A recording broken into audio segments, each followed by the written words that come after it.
In a harsh tirade on social media today, Nigel Farage has taken aim at Starmer's cover-up strategy. Video will review the most recent national stories and listen to the Reform leader's remarks, but first, please hit the like button, subscribe to the channel, and become a member of our fast-growing community. Just a brief reminder that our website now features new O'Neill t-shirts. Visit British.com or click the description's link. Prime Minister Keir Starmer responded to growing criticism this morning regarding claims that he was involved in a Southport cover-up after admitting that he knew important details about the tragic attack beforehand. The controversy follows his previous admission that the British state had failed 3 young girls who were brutally murdered by Axel Ruda Cabana during a Taylor Swift dance class last summer. Speaking in public, Starmer stated that Southport must mark a turning point, saying that Southport the annoyance and mistrust of the general populace. He stated, "I know people will be watching right now, and they'll be saying we've heard all this before," adding that the promises, the grief, the sporadic questions, and the inability to change have, quite honestly, become the fuel for a larger conspiracy. In response to claims that he was involved in a cover-up, Starmer praised public servants' efforts, highlighting their critical role in obtaining a guilty conviction.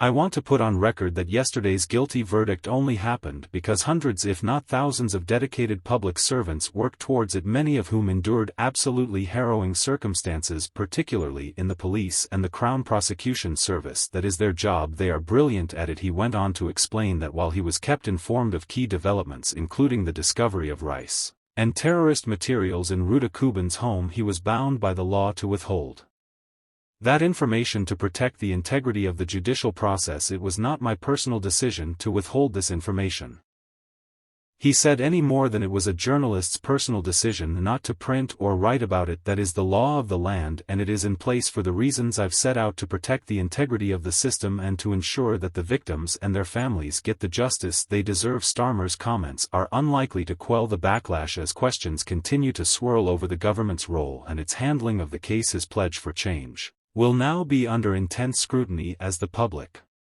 demands answers and accountability following this Reform leader. According to Nigel Farage, the Prime Minister is once again evading the contempt of court defence, which is just not true.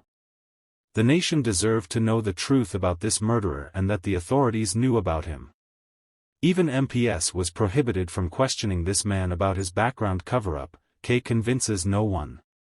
This is related to his video from yesterday, in which he stated that following the guilty plea, there was a great deal of conjecture regarding the identity of the suspected murderer 24 hours after the horrific murder of those 3 girls in Southport last summer. "I released this video and asked this straightforward question. I must admit that there are a few doubts. For example, was this man under security services surveillance? I don't know the answer, but I believe it is a reasonable and legitimate question, so I ask, was he known to the authorities? Some reports claim he was, while others are less certain. I simply wonder if the truth is being kept from us." The police did not respond. There was no response from the Prime Minister. The Home Secretary never responded, and for asking a question that the public should have known and that, in fact, could have prevented much of the online rioting that we witnessed. "I was even told I couldn't ask a question in the House of Commons about the identity of this man and whether he was well known. I was correct all along. This young man was given 3 times to prevent them from acting clearly incorrectly, and it appears that other members of his family knew what his intentions were. We have had one of the worst cover-ups I believe I've ever witnessed in my life, and I was completely demonized for having the audacity to ask these questions. It is an atrocity, and I can honestly say that I'm more angry now than I have ever been since those horrific killings. This is two-tier policing, a two-tier governmental approach to who lives in this country. What do you think? Please share your thoughts in the comments section. Other news experts are cautioning that the price of petrol and diesel is expected to increase soon as filling stations throughout the UK begin raising prices through November and December.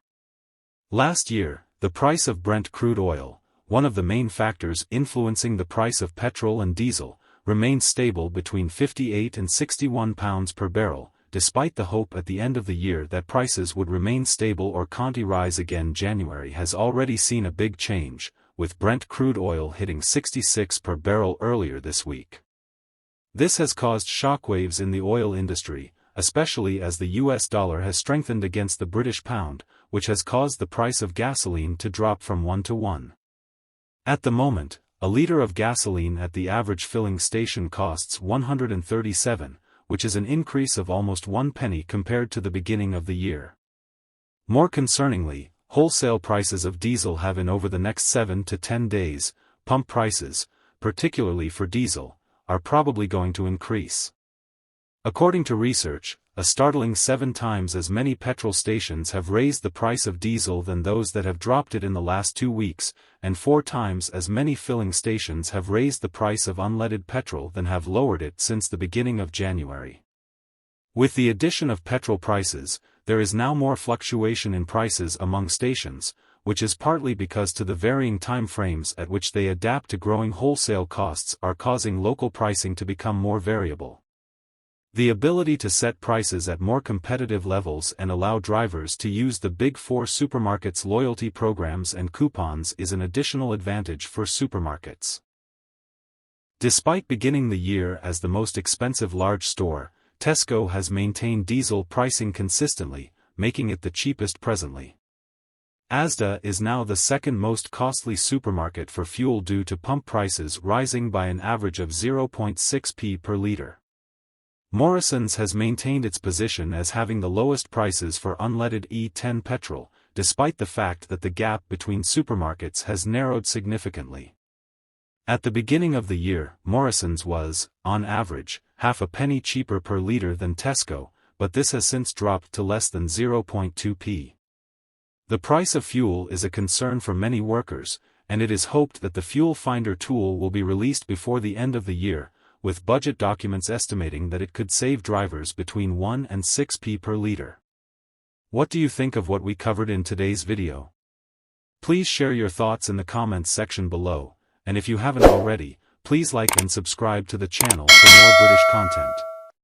Thank you. Goodbye.